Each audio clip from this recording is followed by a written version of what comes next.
फिर से आप सभी का स्वागत है रॉयल कैरियर के इस यूट्यूब चैनल पे। मैं हूं अशफाक। अभी जो हम लोग क्लास करेंगे वो रहेगा मैथ का, जिसमें देखेंगे हम लोग वर्ष 2022 में पूछे गए आपके ऑब्जेक्टिव क्वेश्चन को, जैसा कि आपका दिख रहा होगा।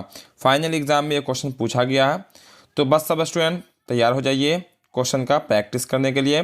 पिछले क्लास में हम लोग क्वेश्चन नंबर 1 से क्वेश्चन नंबर 50 तक देखे थे, तो आज के क्लास में हम लोग देखेंगे क्वेश्चन नंबर आपका 51 से 100 तक। तो चलिए हम लोग बिना समय गवाए हुए आज की क्लास को शुरू कर लेते हैं। उससे पहले यदि कोई चैनल पर नए हो, पहली बार क्लास कर रहे हो, चैनल को सब्सक्राइब जरूर कर लीजिएगा। चलिए देखिए, सेशन को शेयर कर दीजिएगा दोस्तों में। अब देखिए आज के क्लास का पहला नंबर क्वेश्चन, जो कि आपका 51 नंबर होगा, यहाँ पे आपको दिख रहा होगा। कहा गया वाई अक्ष पर सभी बिंदुओं का भुज क्या होता है।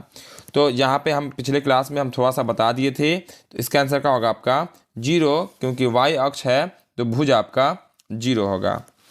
52 नंबर क्वेश्चन पे देखिएगा, तो आपसे पूछा गया था 52 में कि एक समांतर श्रेणी दी गई है, इसका सार्व अंतर क्या होगा। क्या पूछा गया था? सार्व अंतर पूछा गया था। तो ये कैसे निकालते हैं? तो दूसरा में से पहला को घटाते हैं। 1/8 में से 0 घटाइएगा तो आपका 1/8 ही निकल के आएगा, यानी आंसर हो जाएगा आपका 1/8। चलिए 53 नंबर क्वेश्चन देखिएगा। 53 में कहा गया था आपका एक समांतर श्रेणी का सामान्य पद आपका 2n-7 दिया हुआ है, तो इसका बोला गया था प्रथम पद क्या होगा। हम आपको बताए थे कि n की जो आपको दिख रहा है यहाँ पे 1 2 3 करके बारी बारी से अंक डालेंगे। तो जब n का वैल्यू 1 रखिएगा तो 1 यानी कि 1 रखिएगा, 1 को 5 से गुना कीजिएगा तो 5 होगा। अब 5 में से 7 घटाइएगा तो बचेगा आपका -2। अब पहले ही शब्द को, पहले ही अंक को हम लोग कहते हैं a, तो आपका कितना आंसर हो गया था? वो हो गया था आपका -2। ऑप्शन नंबर डी इसका राइट आंसर हो गया था। चलिए हम लोग आगे देखते हैं 54 नंबर क्वेश्चन से। बस देखिएगा आपके सामने होगा 54 नंबर क्वेश्चन। चलिए देखिए, ये रहा आपका 54वां क्वेश्चन। ठीक है, कहा गया आपका 54 में कि एक बिंदु दी गई है 0,-8, दूसरा आपका है -12,0 को मिलाने वाली रेखाखंड का निकालना। आपको मध्य बिंदु का निर्देशांक निकालना। किसका? मध्य बिंदु का। मध्य बिंदु कैसे निकलता है आपको पता ही होगा। दोनों पहला को जोड़ दो, यानी कि 0 और आपका क्या होगा, ये दोनों आपस में जुड़ जाएगा, 2 से भाग हो जाएगा। 0 और -12 कितना होगा? -12। अब -12 में 2 से भाग कीजिए तो हो जाएगा आपका कितना? -6। और किस में दिख रहा है? तो ये आपका फर्स्ट में दिख रहा है, ये आपका ऑप्शन नंबर बी में -6। ठीक है, और किसी में -6 शुरुआत में है नहीं है, देखिएगा आंसर यही हो जाएगा। फिर दूसरा को के साथ जोड़ेंगे, 2 से भाग करेंगे तो आपका -4 आ जाएगा। चलिए अगला प्रश्न देखिएगा। तो अगले प्रश्न में क्या कहा गया उसको देख लीजिए। अगला प्रश्न में कहा गया है, उसको हम लोग देख लेते हैं। थोड़ा सा ऊपर कर देते हैं, क्वेश्चन आपको क्लियर पूरा दिख जाएगा। अगला प्रश्न में कहा गया, देखिए अगला प्रश्न में कहा गया आपका एक ABC दिए गए हैं, उसके शीर्ष ये आपके x1 y1 दिया गया है, x2 y2 दिया गया और x3 y3 दिया गया। तो केंद्रक का निर्देशांक क्या होगा? फॉर्मूला बता देना है। तो केंद्रक का जो निर्देशांक होता है उसका फॉर्मूला होता है वो आपका ऑप्शन नंबर डी हो जाएगा, यानी कि x1 + x2 + x3 बटा 3 होता है, और y1 + y2 + y3 बटा में 3 होता है। ठीक है, ये आपको निर्देशांक ज्यामिति का ये क्वेश्चन था। चलिए हम लोग अगला प्रश्न 56 नंबर क्वेश्चन की ओर देखते हैं। 56 नंबर क्वेश्चन में कहा गया कि 3 बिंदु दिए गए हैं। देखिए आपको तीनों बिंदु दिख जाएगा। आपको P में दिया हुआ है, देखिएगा 2,3 दिया हुआ है, 4 में Q 4,K है और 6,-3 है। कैसा है? संरेख है। तो हम क्षेत्रफल का फॉर्मूला लगाएंगे और बराबर में डालेंगे 0, क्योंकि संरेख बिंदु का जो क्षेत्रफल होता है वो होता है आपका 0। तो आप निकाल लो संरेख का फॉर्मूला लगा के क्षेत्रफल का, तो 1/2 को उस पर भेज देंगे तो हो जाएगा आपका 0 होता है x1, यानी कि x1 कितना आपका है 2, उसका होता है y2 - y3, तो y2 - y3 करोगे तो 3 - k हो जाएगा। अब प्लस में होता है x2 कितना आपका हो जाएगा 4। ठीक है, आप लोग को सॉल्व कीजिए।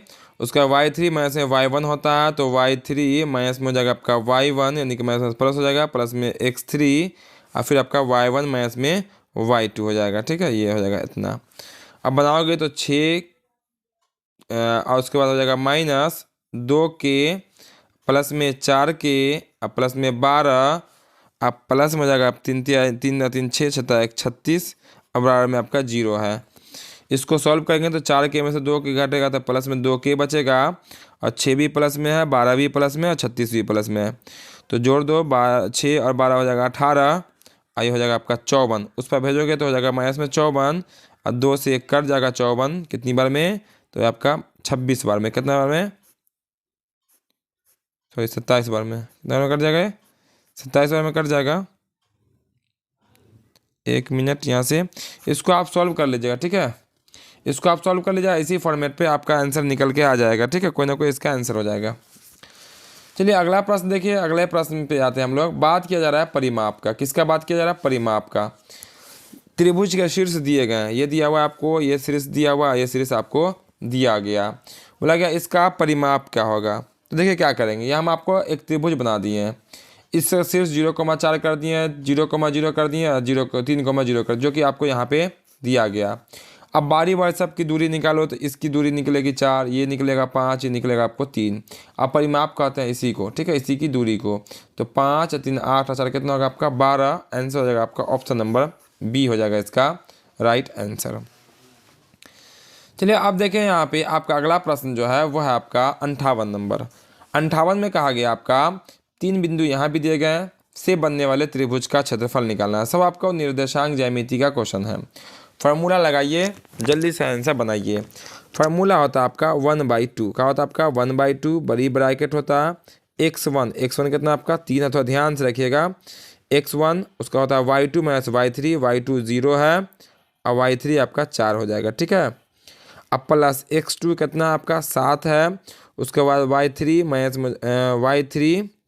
y1, तो y3 आपका कितना 4 है और माइनस में y1 0 है, प्लस x3 उसका होता है y1 माइनस में होता है आपका y2। अब देखो 1/2 बड़ी ब्रैकेट 0 में से 4 जाएगा -4 को 3 से गुना कर देंगे, माइनस में जाएगा आपका 12 प्लस 7 चौक 28 हो जाएगा, वो आपका हो जाएगा 0, ठीक है। 1/2 गुना 28 में से 12 घटा लो 6 बचेगा, ठीक है। 28 में से 12 घटाएंगे तो बच जाएगा आपका 16, कितना हो जाएगा आपका 16। काटोगे तो आपका 8 बार में कट जाएगा, कितना कट जाएगा कितनी बार में 8 बार में। और ऑप्शन नंबर देखिएगा तो आपको डी में दिख रहा होगा 8, देखिए ऑप्शन नंबर डी में आपको दिख रहा है 8, यही इसका राइट आंसर हो जाएगा क्वेश्चन नंबर 58 का, ठीक है। तो क्लास में ध्यानपूर्वक बने रहिएगा तो सब क्वेश्चन आपको समझ में आ जाएगी और हमसे पहले आप आंसर बना सकते हैं बिल्कुल आसानी से। तो आप आंसर बना के कमेंट में बताते रहेंगे। अब देखिए अगले प्रश्न की ओर आते हैं 59 पे। 59 में कहा गया आपका एक त्रिभुज के तीनों कोनों का योगफल कितना होता है। तो त्रिभुज के तीनों कोनों का योग जो होता है वो होता है आपका 180 डिग्री। बहुत बचपन से हम लोग पढ़ते आ रहे हैं, त्रिभुज के तीनों कोनों का योग कितना होता है 180 डिग्री होता है। चलिए हम लोग आगे बढ़ते हैं अगले प्रश्न की ओर। अब यहाँ पे कहा गया PQR में PQ और PR दोनों आपस में बराबर है। Q बराबर अगर 40 होगा तो P बराबर क्या होगा, तो ये भी आपका कितना हो जाएगा आपका 40 डिग्री हो जाएगा। चलिए हम लोग अगले प्रश्न की ओर आते हैं। अगला प्रश्न जो हो जाएगा वो होगा आपका, देखिएगा यहाँ पे वो होगा आपका 62 नंबर। 62 में देखिएगा तो बोला गया PQR, क्या आपका PQR में PR बराबर इस तरह से दिया गया। ये आपका आंसर जो होगा हम आते हैं डायरेक्ट आंसर पे, हो जाएगा आपका 90 डिग्री हो जाएगा, चूँकि आपका ये समकोण त्रिभुज बन जाएगा। तो क्वेश्चन नंबर 62 भी आपका कंप्लीट हो जाता है। 63 देखिए, 63 में कहा गया S और T PQ और PR के इस प्रकार है कि ये आपस में क्या आपका देखिएगा समांतर दिया गया है। उसके बाद 4 भुजाएं यहाँ पे दी गई है, तो हमें x का मान निकालना है। तो करेंगे क्या, सबसे पहले आप एक त्रिभुज बना लीजिएगा। कुछ क्वेश्चन आप खुद से कर लीजिएगा, हम बता देते हैं उसका फॉर्मेट, चूँकि सॉल्व करना पड़ेगा। ऐसा त्रिभुज बना लीजिएगा और आपका त्रिभुज का नाम लिख लीजिएगा PQR, ठीक है। उसके बाद यहाँ पे QR आपको दिख रहा है, यहाँ पे QR के समांतर कौन है ST है, तो यहाँ पे S कर लीजिएगा, यहाँ पे आप T कर लीजिएगा। और चारों भुजा का नाम जैसे यहाँ देखिए PS कितना है तो x है, तो x कर लीजिएगा। यहाँ SQ है तो SQ यहाँ है, x - 2 कर लीजिएगा। यहाँ पे आपका हो जाएगा x PT है तो आपका हो जाएगा x + 2 और यहाँ हो जाएगा आपका x - 1। उसके बाद क्या होता है कि जब भी दो भुजा में जो है अब दो भुजाएं आपस में समांतर होती है तो वो एक ही अनुपात में विभाजित हो जाता है। ये करना था थेल्स प्रमेय का।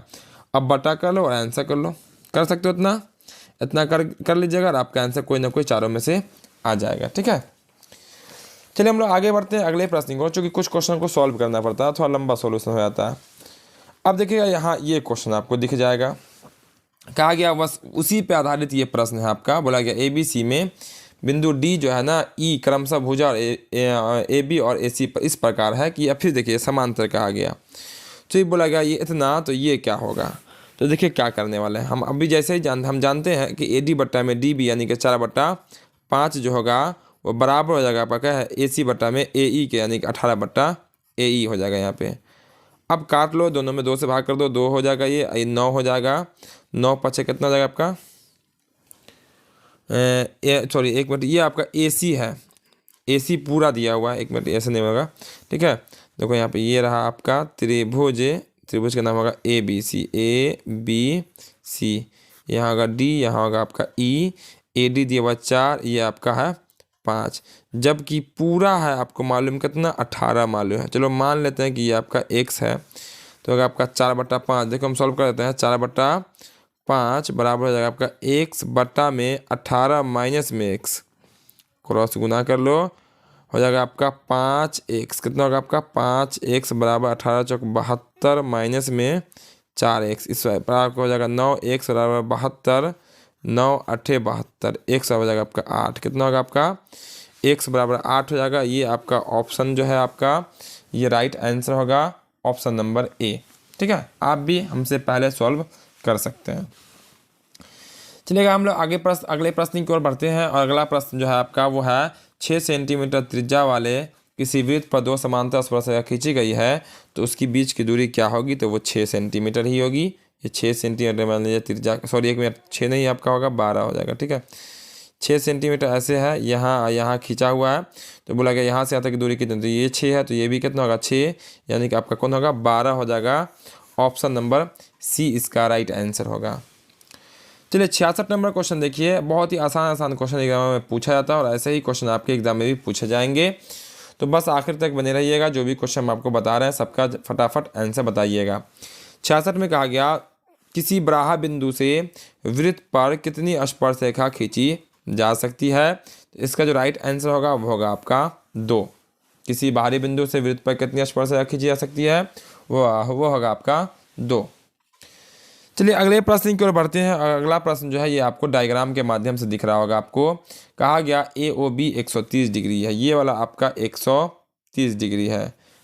तो बोला गया आपका ABP बताना है, ABP यानी कि सिर्फ ये बताना है ये कितना होगा।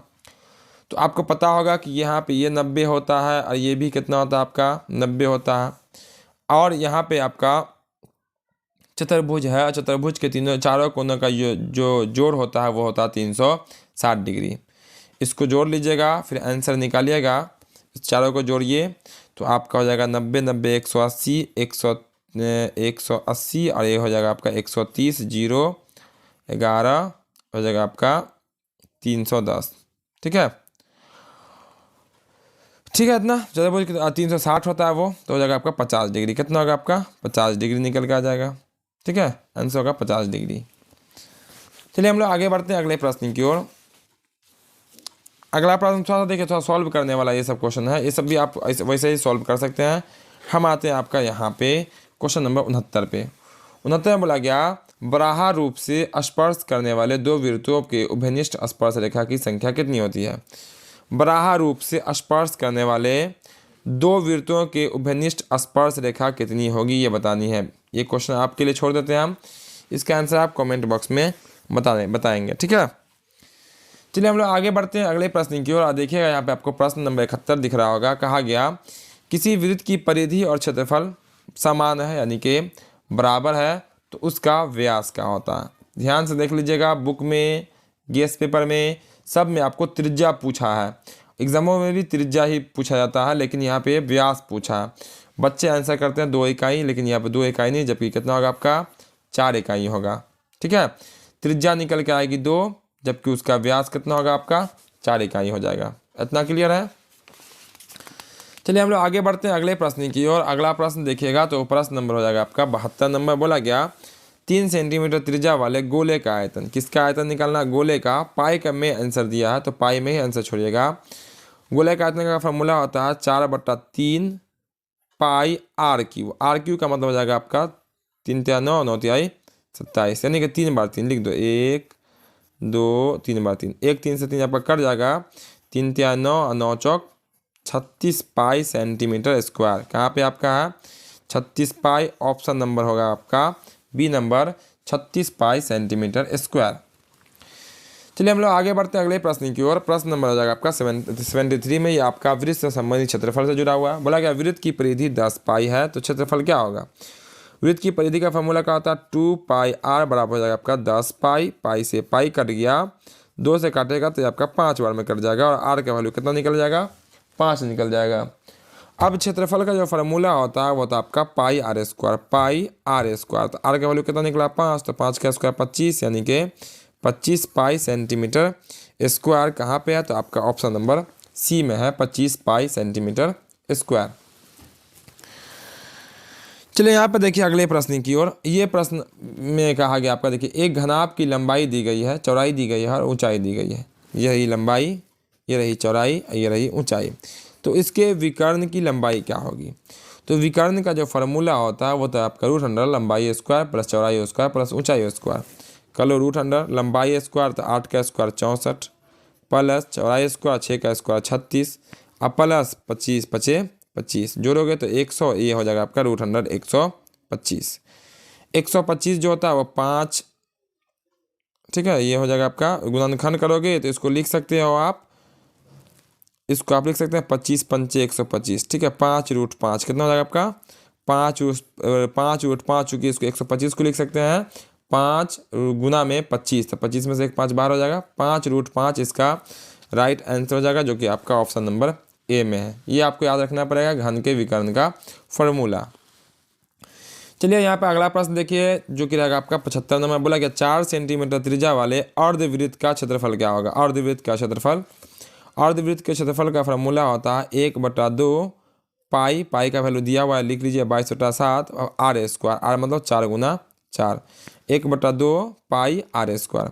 अब ये एक से कट के हो जाएगा आपका 2, कितना हो जाएगा आपका 2। अब गुना कर लो, 2 8 16, 2 चौके 8 और 8 से गुना करोगे तो 8 दूना 16, 8 दूना 16 17, 176/7। कहाँ पे है आपका, ये आपका ऑप्शन नंबर डी में है। तो ऐसा ही क्वेश्चन बहुत ही आसान सा क्वेश्चन आपके एग्जामों में पूछा जाता है, ठीक है। चलिए अगले प्रश्न की ओर बढ़ते हैं हम लोग। 76 नंबर देखिएगा, कहा गया निम्न में कौन एक घटना की प्रायिकता नहीं हो सकती है। तो इसका आंसर होगा आपका 3/2, क्योंकि इसका वैल्यू जब निकालिएगा 3 में जब 2 से भाग कीजिएगा तो 1.5 आ जाएगा, जो कि संभव नहीं है। अगले प्रश्न में कहा गया प्रायिकता का न्यूनतम मान है। न्यूनतम मान सबसे कम मान का होता है प्रायिकता का, तो होता है आपका 0। और प्रायिकता का अगर अधिकतम मान पूछा जाएगा तो वो होगा आपका 1। चलिए यहाँ पे 78 नंबर क्वेश्चन देखिए। 78 में कहा गया एक पासे को फेंका गया एक विषम संख्या आने की क्या प्रायिकता होगी। इसका आंसर होगा 1/2, चूँकि पासे में 1 से लेकर 6 तक होते हैं, 3 विषम और 3 सम होते हैं, तो 3 ऊपर हो जाएगा, टोटल हो जाएगा आपका 6, आंसर हो जाएगा 1/2, ठीक है। चलिए अगला प्रश्न देखिएगा। बोला गया एक मैच जीतने की प्रायिकता 0.7 है, तो इसके हारने की प्रायिकता क्या होगी। अब क्या करो 1 में से माइनस कर दो, इसको क्या कर दो 1 में से माइनस करोगे तो 0 पॉइंट हो जाएगा आपका 7, ठीक है। अब अगर 1 माइनस में इसको जब माइनस करोगे तो 0.93 हो जाएगा। कितना आपका 0.93। अब देखिएगा तो अब यहाँ से क्या करना पड़ेगा आपको, 7 है ना, तो सिर्फ 9 बचेगा। कितना बचेगा आपका 9 बचेगा। 1 मिनट, 1 में से आप इसको माइनस करोगे तो आपको लिखना पड़ेगा ऐसे 0.7, अब घटाओगे तो 3 बचेगा, इतना बचेगा, ठीक है। 0.3 बचा। अब पॉइंट देखोगे तो पॉइंट में आपका ऑप्शन है नहीं, पॉइंट में तो ऑप्शन देखिए यहाँ पे घटाओ, कैसे घटाए 1 में से 0.7 को घटा दिए तो 1.0 करना पड़ेगा। अभी तो आपको ऑप्शन है नहीं पॉइंट में, तो इसको 10 बट्टा में करोगे तो 0.3 है, तो बट्टा में 1 दे के दशमलव तो कर सकते हो, तो कट जाएगा, हो जाएगा आपका 3/10 हो जाएगा। ऑप्शन नंबर हो जाएगा आपका सी नंबर, ठीक है। कोई दिक्कत तो नहीं आता। चलिए अगले प्रश्न की ओर बढ़ते हैं। 80 नंबर क्वेश्चन देखिएगा। तो 80 में कहा गया एक अच्छे प्रकार से फेंटी गई ताश की एक गड्डी अदृक्षा निकाली आती है, इसके काला रंग का बादशाह काला रंग का, देखिए काला रंग का बादशाह होने की प्रायिकता तो काले रंग में 2 बादशाह होते हैं। कितने होते हैं? 2 होते हैं, तो 2 ऊपर रहेगा और 52 आपका नीचे हो जाएगा। 1/26 आपका आंसर हो जाएगा, जो कि आपका ऑप्शन नंबर सी में है। अगर ये कहता काले पान का बादशाह, तो वहाँ पे आंसर हो जाएगा, होता है 1/52। जब एक काले रंग में 2 बादशाह होता है, एक काले पान का, एक होता है चिड़िया का। चलिए अगले प्रश्न देखिएगा। यहाँ पे कहा गया 64 के अभाज्य गुणनखंड में 2 का घात क्या होगा। 64 का अभाज्य गुणनखंड जल्दी से कर लो ऐसे, ठीक है। 2 से लगाओगे 32 हो जाएगा, 2 से लगाओगे 16 हो जाएगा, 2 से लगाओगे 8, 2 से लगाओगे 4 और 2 से लगाओगे 2। 1 2 3 4 5 6, आंसर होगा आपका ऑप्शन नंबर सी। चलिए यहाँ पे देखिए अगले प्रश्न की ओर। अगले प्रश्न में कहा गया आपका मौसा पी क्यू का लघु गुना लौसा, यानी कि मौसा गुना लौसा का होगा तो पहली संख्या गुना दूसरी संख्या, आंसर होगा आपका ऑप्शन नंबर ए, जो कि आपको पी गुना क्यू है। पी और क्यू आपका पहली संख्या और दूसरी संख्या। चलिए देखिए फिर से क्वेश्चन सब रिपीट हो रहा है। रिपीट मतलब कि इस सेट में तो नहीं है, इस क्वेश्चन में तो रिपीट नहीं किया, लेकिन आपका तीसरे एक्सरसाइज दूसरे एक्सरसाइज से क्वेश्चन पूछा जा रहा है। क्या किसी बहुपद की घात होती है। किसी बहुपद की घात जो होती है वो भिन्न संख्या होती है, पूर्णांक संख्या होती है, पूर्ण संख्या होती है, इनमें से कोई नहीं। वो होती है आपकी कौन? पूर्ण संख्या प्लस वाली, ठीक है। सॉरी ऋण संख्या, ऋण संख्या नहीं होती, ऋणात्मक नहीं होती है। पूर्ण संख्या, भिन्न संख्या होगी आपकी पूर्ण संख्या, कह सकते हैं, बट्टा में आपका नहीं दिखता।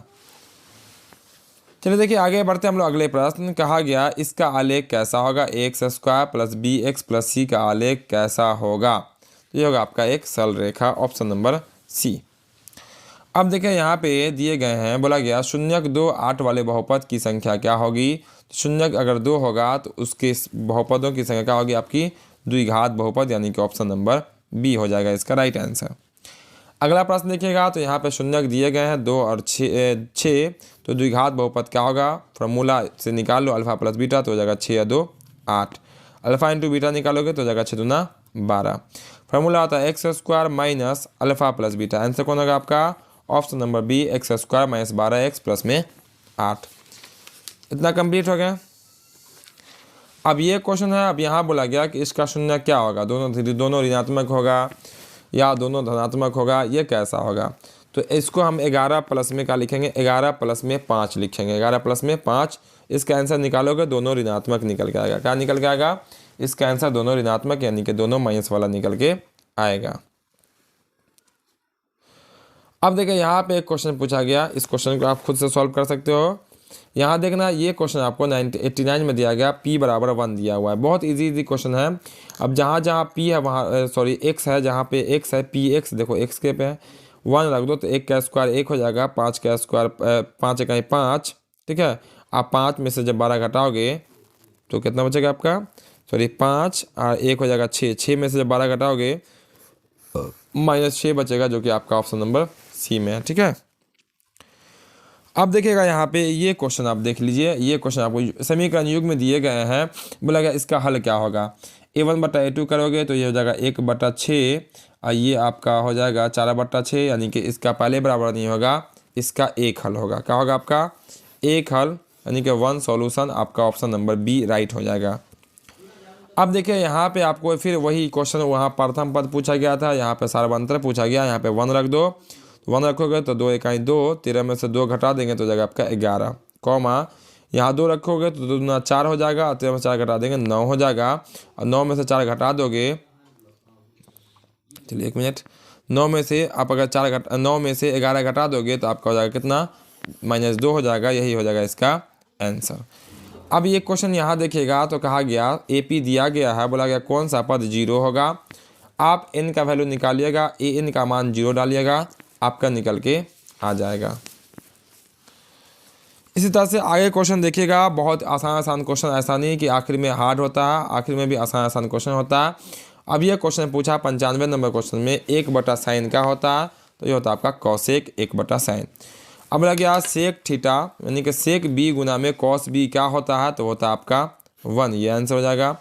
कहा गया कॉट में 1/√3 किसका वैल्यू होता है, सॉरी कॉट थीटा वाला बोला गया 1/√3, तो बोला गया सेक का मान क्या होगा।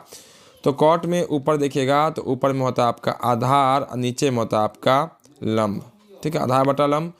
कर्ण निकालोगे तो √3 का स्क्वायर 3 + 1 2 निकल के आएगा। कर्ण कितना निकल के आएगा? कर्ण 2 निकल के आएगा।